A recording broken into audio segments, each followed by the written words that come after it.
क्या आपकी कार में डाला जा रहा E20 पेट्रोल भविष्य में आपके लिए परेशानी बन सकता है?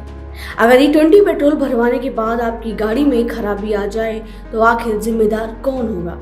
पेट्रोल कंपनी, कार बनाने वाली कंपनी या फिर खुद ग्राहक? यह सवाल इसलिए महत्वपूर्ण हो गया है क्योंकि देश में पहली बार E20 पेट्रोल को लेकर उपभोक्ता आयोग का बड़ा फैसला सामने आया है। इस फैसले ने न सिर्फ ऑटोमोबाइल कंपनियों की जिम्मेदारी पर सवाल खड़े किए हैं बल्कि करोड़ों वाहन मालिकों को भी एक नई उम्मीद दी है। मामला छत्तीसगढ़ के रायपुर का है, जहां एक कार मालिक ने शिकायत की कि E20 पेट्रोल इस्तेमाल करने के बाद उसकी कार में बार बार तकनीकी खराबी आने लगी। कई बार सर्विस सेंटर जाने के बावजूद समस्या दूर नहीं हुई। इसके बाद मामला जिला उपभोक्ता आयोग पहुंचा। सुनवाई के दौरान वाहन निर्माता कंपनी ने दावा किया कि इंजन की खराबी का E20 पेट्रोल से कोई सीधा संबंध साबित नहीं होता, लेकिन आयोग ने माना कि जब सरकार E20 को बढ़ावा दे रही है और उपभोक्ता के पास सीमित विकल्प है, तो पूरी जिम्मेदारी सिर्फ ग्राहक पर नहीं डाली जा सकती। इसी आधार पर आयोग ने कार मालिक के पक्ष में फैसला सुनाया और कंपनी व डीलर को रिपेयर का खर्च और मुआवजा देने का आदेश दिया।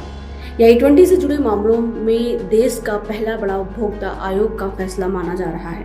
अब सवाल सिर्फ एक कार मालिक का नहीं, यह फैसला ऐसे समय आया है जब भारत सरकार पूरे देश में एथेनॉल E20 को तेजी से लागू कर रही है। सरकार का तर्क है कि इससे कच्चे तेल के आयात पर निर्भरता कम होगी, प्रदूषण घटेगा, विदेशी मुद्रा की बचत होगी और गन्ना किसानों का फायदा मिलेगा। यानी E20 को सरकार पर्यावरण और अर्थव्यवस्था दोनों के लिए बेहतर विकल्प मानती है। लेकिन दूसरी तरफ कई वाहन मालिकों की शिकायत है कि पुरानी मॉडल की गाड़ियों में माइलेज कम हो रहा है, इंजन की परफॉर्मेंस प्रभावित हो रही है और मेंटेनेंस का खर्च बढ़ रहा है। हालांकि सरकार और सड़क परिवहन मंत्रालय का कहना है कि E20 में इंजन खराब होने के ठोस प्रमाण नहीं मिले हैं और जिन वाहनों को E20 के लिए डिजाइन किया गया उनमें किसी तरह की समस्या नहीं होनी चाहिए। यही वजह है कि यह फैसला सिर्फ कानूनी नहीं बल्कि उपभोक्ता अधिकारों के लिहाज से भी बेहद अहम माना जा रहा है। अगर आने वाले समय में दूसरी अदालतें भी इसी तरह का रुख अपनाती हैं तो ऑटोमोबाइल कंपनियों को ग्राहकों को और स्पष्ट जानकारी देनी पड़ सकती है। साथ ही यह भी सुनिश्चित करना होगा कि जिन वाहनों को E20 के अनुकूल बताया जा रहा है वे वास्तव में उसी मानक पर खरे उतरे। दूसरी ओर किसी वाहन में तकनीकी खराबी आती है तो उसकी जिम्मेदारी तय करने के लिए स्पष्ट व्यवस्था बनानी पड़ सकती है।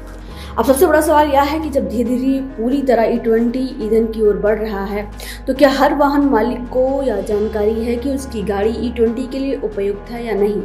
क्या पेट्रोल पंप पर ग्राहकों को पर्याप्त जानकारी दी जा रही है? और अगर भविष्य में इसी तरह के मामले बढ़ते हैं तो क्या ऑटोमोबाइल कंपनियों को अपनी वारंटी और सर्विस पॉलिसी में बदलाव करना पड़ेगा? फिलहाल यह फैसला एक मामले तक सीमित है, लेकिन इसने पूरे देश में एक बड़ी बहस शुरू कर दी है।